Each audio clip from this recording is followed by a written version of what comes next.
Bharatiya Janata party महानगर ने केंद्रीय बजट को लेकर मध्यम वर्गीय प्रबुद्धजन व विशिष्टजन का जिला महानगर स्तरीय सम्मेलन का आयोजन मुख्य वक्ता फतेहपुर सीकरी राजकुमार सांसद ने केंद्रीय बजट पर कहा कि प्रधानमंत्री नरेंद्र मोदी के नेतृत्व में भारत विकसित राष्ट्र पथ बनने की तेजी से अग्रसर है। उन्होंने कहा कि यूपीए की सरकार में देश के उद्योग धंधों को लगाने के लिए छोटे बड़े व्यापारियों और उद्योगपतियों को राजनीतिक भ्रष्टाचार का शिकार होना पड़ता था। साथ ही उस वक्त की उद्योग नीति का दंश व्यापारियों को झेलना पड़ता था। लेकिन आज प्रधानमंत्री नरेंद्र मोदी के कार्यकाल में अब उद्योगों और व्यापार को बढ़ाने के लिए कई क्रांतिकारी ऐतिहासिक निर्णय लिए गए हैं। इसके पीछे कारण है कि पीएम मोदी के कार्यकाल में राजनीतिक करप्शन खत्म होना, पूरे देश में उद्योग धंधों के विस्तार करने के साथ ही विकास के कार्य को धरातल स्तर पर उतारने के लिए तुरंत क्रियान्वयन किया जा रहा है। जबकि कांग्रेस सहित पूर्ववर्ती अन्य सरकारों में किसी भी योजना को लागू होने पर 20 साल तक का समय लग जाता था। आज पीएम मोदी की सरकार ने 11 सालों में कांग्रेस की पूर्ववर्ती सरकारों की तुलना में कई गुना अधिक काम किया है। यही कारण है कि भारत आज विश्व की 5वीं अर्थव्यवस्था है। मोदी जी का संकल्प है कि 2029 तक विश्व की तीसरी और 2047 तक भारत को विकसित राष्ट्र बनाना है। इस दौरान फतेहपुर सीकरी के सांसद राजकुमार चाहर एवं हमारे पूर्व ऊर्जा मंत्री श्रीकांत शर्मा ने संबोधित करते क्या कहा, आप भी सुने। प्रक्रिया है उसमें भी आपकी सहभागिता है। आप दूसरी बार फतेहपुर सीकरी से अच्छे मतों से आप सांसद के रूप में चुने गए हैं। तो ऐसे हमारे पुराने साथी श्रीमान चाहर साहब का हम हृदय की गहराई से पवित्र धाम मथुरा वृंदावन में स्वागत करते हैं। आपका अभिनंदन है। मंच की शोभा बढ़ा रहे हमारे यशस्वी अध्यक्ष श्रीमान लोधी जी, हमारे बड़े ही पुराने नेता और बहुत वरिष्ठ ऐसे श्रीमान गर्ग साहब, और जिस तरह से कुशल संचालन इस कार्यक्रम का जिन्होंने किया है, और मुख्य अतिथि जी के आने से पहले लगभग हमारे जितने भी व्यापारी समूह यहाँ आए हैं सबको इस मंच पर बोलने का जो अवसर दिया है, हमारे महानगर के महामंत्री ऐसे भाई प्रदीप गोस्वामी जी, मंच पर उपस्थित हमारे शर्मा जी। आज की जो चर्चा है इसमें हम सब अपने मुख्य अतिथि जी को सुनेंगे। हम करंट देवते आवेगा अब आएगो ना आएगो। आज हम सब लोग अपने माननीय मुख्य अतिथि जी को सुनेंगे। बजट पर चर्चा है। आपने इस सत्र में आदरणीय प्रधानमंत्री जी को भी अच्छे से सुना है। वित्त मंत्री श्रीमती निर्मला सीतारमण जी को भी आपने प्रत्यक्ष रूप से सुना है। हमारे विरोधियों ने क्या कहा है बजट पर वो भी सुना है। वो तो सबने सुना है, हम सबने भी सुना है आदरणीय प्रधानमंत्री जी को। तो विशेष मुख्य रूप से सभी बिंदुओं पर हमारे मुख्य अतिथि जी चर्चा करेंगे। मैं बहुत ज्यादा लंबी बात नहीं कहूंगा क्योंकि बाद में फिर मुख्य अतिथि जी को बोलने में दिक्कत आती है। तब मैं यूं कह रहा हूं कि मैं केव जगह मुख्य अतिथि रहूंगा। मुख्य अतिथि थे बोलवे थे पहले इतने बोल जाए सब कि तू ढूंढे क्या मैं काम करूंगा कि वो तो कहीं कछु चाहिए बोलवे का है। सकारात्मक पक्ष है इसका, इधर उधर मत घुमा देना कहीं। लेकिन बार बार बोलते रहना है, बार बार बोलते रहना है कि क्योंकि हमारा विरोधी झूठ को बार बार बोलता है और हम सच को भी बार बार क्या सुबह दोपहर शाम बोलने में भी हमको तकलीफ होती है। अरे सर सवेरे तो कही अरे कल भाषण में जी तो बात कही, तो कार्यालय में जो बात बताई वही तो बताई, आज का नई बात का बता रहे। ये कलयुग है, इसमें सच को भी कंठस्थ कराना। झूठ तो बिना पैर की चिड़िया है, बिना पंख के झूठ उड़ता है, लेकिन झूठ की आयु नहीं होती। आखिरकार झूठ को सच के सामने नतमस्तक होना ही पड़ता है। जैसे झूठ रूपी कांग्रेस को 2014 में देश के सामने नतमस्तक, तो 14 से लेकर 19 तक खूब झूठ फैलाया नहीं फैलाया कि मोदी जी ने जी कर दियो, मोदी जी ऐसो कर रहे हैं, माथे टैक्स जी मिल रहा है, जी कमीशन वो कमीशन, पता नहीं काका बिन्ने कहीं ना कहीं। और झूठ रूपी कांग्रेस को भी 2019 में जनता ने आईना दिखाने का,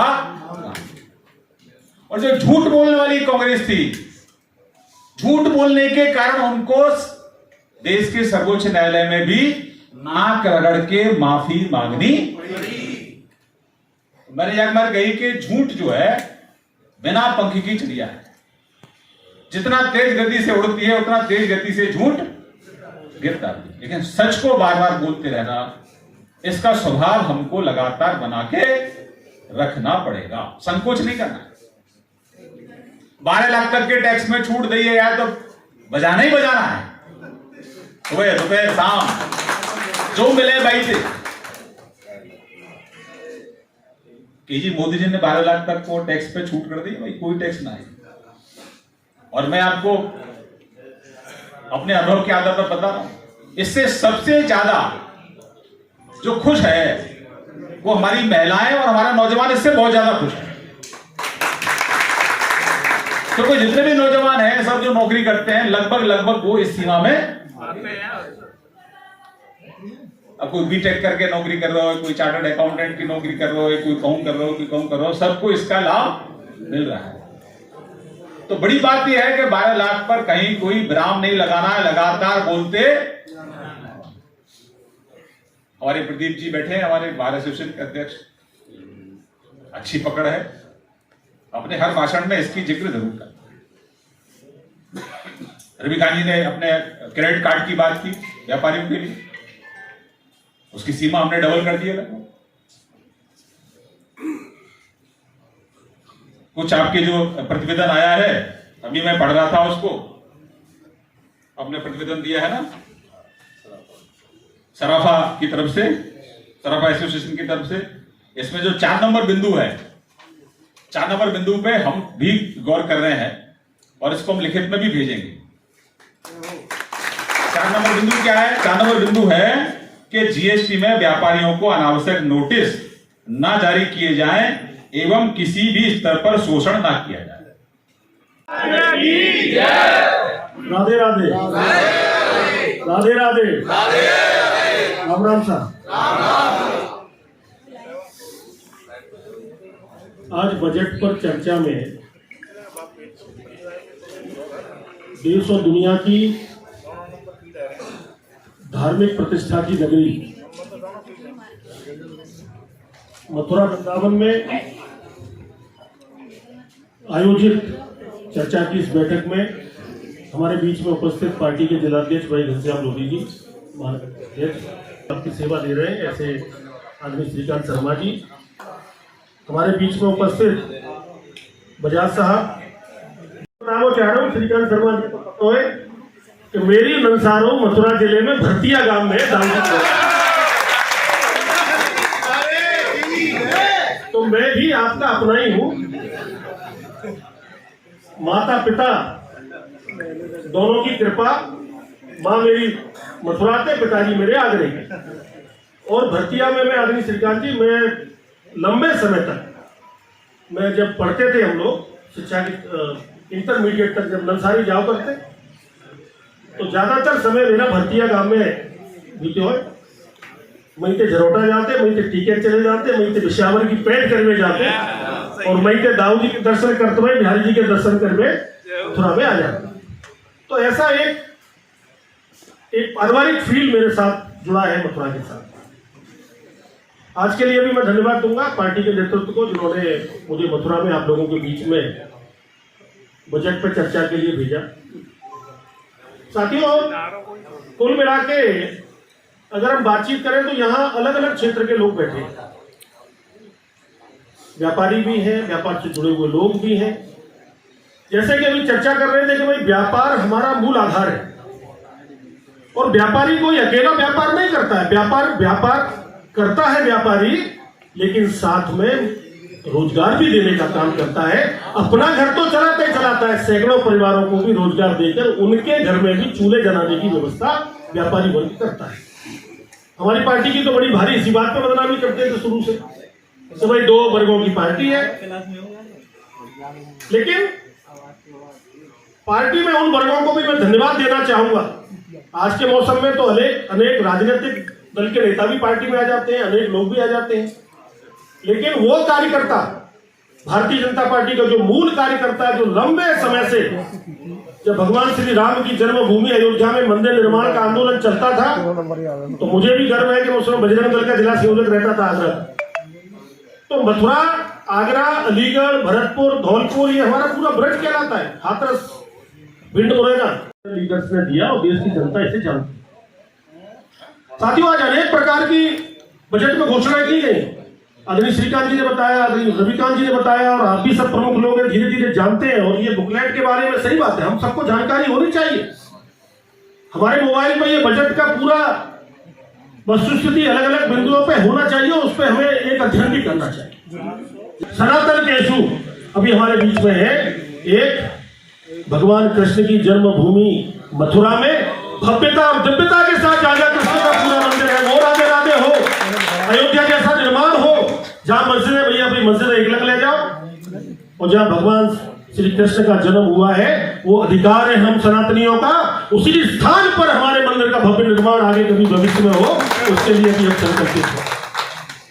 काशी में भी, अयोध्या, मथुरा, काशी, यही तो हमारे सनातन धर्म के गुरुओं ने या हमारे नेतृत्व ने मांगा है। हमने और क्या कहा है भैया? बाकी नहीं छेड़ेंगे, आपकी गलियां नहीं खोलेंगे। सरकार की संकल्पता से हमें मिली, पंचायत करके कह रहे हो आ जाओ साहब, कृष्ण जन्मभूमि में जैसे आप बनाना चाहो वैसे बना लो, और काशी में जैसे बनाना चाहो वैसे बना लो, तो जहां कहने में दिक्कत क्या है? देखिए, अभी पिछले दिनों पार्लियामेंट के अंदर बजट पेश किया गया है। देश के यशस्वी प्रधानमंत्री आदरणीय श्री नरेंद्र मोदी जी के नेतृत्व में देश की फाइनेंस मिनिस्टर बहन निर्मला सीतारमण जी ने बजट पेश किया है। 2047 में भारत विकसित बने, इसकी संकल्पता के साथ बजट में अनेक प्रकार की महत्वपूर्ण घोषणाएं हुई हैं, जो अलग अलग वर्गों के लिए हैं, चाहे वो व्यापारी हों, चाहे मध्यम वर्ग के लोग हों, चाहे किसान हों, चाहे श्रमिक हों, चाहे वंचित हों, शोषित हों, पीड़ित हों, एससी, ओबीसी, एसटी, सभी वर्गों के लिए एक अलग अलग सेक्टर में, चाहे वो एमएसएमई का सेक्टर हो, चाहे किसानियत का सेक्टर हो, चाहे उद्योग जगत का सेक्टर हो, चाहे फार्मिंग का सेक्टर हो, अलग अलग सेक्टर्स में, चाहे सड़कों के जाल आप देखते हैं पूरे देश में आज इस प्रकार की चर्चा होती है कि भारत में सड़कों का इतना बड़ा काम हुआ है, तो इस प्रकार एक बड़ा काम जल शक्ति के क्षेत्र में भी हुआ है। आज हर घर नल में हर घर जल की जो योजना माननीय मोदी जी ने दी है जल जीवन मिशन के अंतर्गत, तो हर घर जल भी पहुंचने का काम हो रहा है। और मथुरा और आगरा वाले हम बहुत सौभाग्यशाली हैं कि हमारे यहाँ यमुना जी है, लेकिन गंगा जल पीने को आने वाले समय में हर घर नल और हर घर जल से गंगा जल पहुंचेगा, तो गंगा जल भी हम लोग के घर में आएगा। तो एक बड़े काम बजट में अभी हुए हैं, उसी के संबंध में आज यहाँ चर्चा हुई। यमुना जी कब तक शुद्ध होंगे? अब निश्चित रूप से अब दिल्ली से मुक्ति मिली है, दिल्ली में मुक्ति मिली है। केजरीवाल वहाँ पे मुख्यमंत्री के रूप में उन्होंने दिल्ली का जिस प्रकार से एक दुरुपयोग किया, यमुना जी में अगर सबसे ज्यादा आज प्रदूषण होने का कारण है तो वो दिल्ली की सरकार की गलत योजनाएं। अब मैं विश्वास से कह सकता हूं कि आने वाले समय में केंद्र की सरकार और दिल्ली की सरकार, हरियाणा की सरकार, उत्तर प्रदेश की सरकार मिलकर यमुना और हमारी जो प्रदूषण हुआ है उससे मुक्त हो, यमुना जी में और अच्छा जल आए, यमुना और पवित्रता के साथ जो उनकी पवित्रता है वो और शीतलता आए, तो ये अभी आने वाले समय में। जी, बेरोजगारों के बारे में राजकुमार जी, अभी आपने कहा था कि सड़कों का जाल बिछ चुका है, और ऐसे में कुछ समय पूर्व आपने ही कहा था कि जाम में फंस गए थे। इतने सड़कों का जाल होने के बावजूद भी जाम में फंस रहे हैं, क्या विकल्प है? सड़कें बनाना अपनी जगह है, सड़कें चौड़ी हों और बड़ी हों, उसके लिए पुल बने, व्यवस्थाएं हों, लेकिन ये वाहन सड़कें अच्छी है इसलिए वाहन भी ज्यादा है, तो वाहनों की भौतिकता है या ट्रैफिक की व्यवस्था है, थोड़ा पुलिस और प्रशासन को इसके लिए संजीदगी दिखानी चाहिए, इसकी व्यवस्था करनी चाहिए। इसके लिए हम आदरणीय श्रीकांत जी से भी कहकर और ऊपर अधिकारियों से बात करेंगे कि जाम की स्थिति मथुरा में न बने। नहीं, प्रशासन तो काम कर रहा है अपना, परंतु सड़कों का जाल इस तरह का है कि आए दिन यहाँ वृंदावन में जाम की संभावना बनी रहती है। देखिए, वृंदावन और मथुरा ये धार्मिक पवित्र नगरी है, भगवान श्री कृष्ण और राधा रानी जी की नगरी है। पूरे देश और दुनिया का पर्यटक मथुरा और वृंदावन में आता है।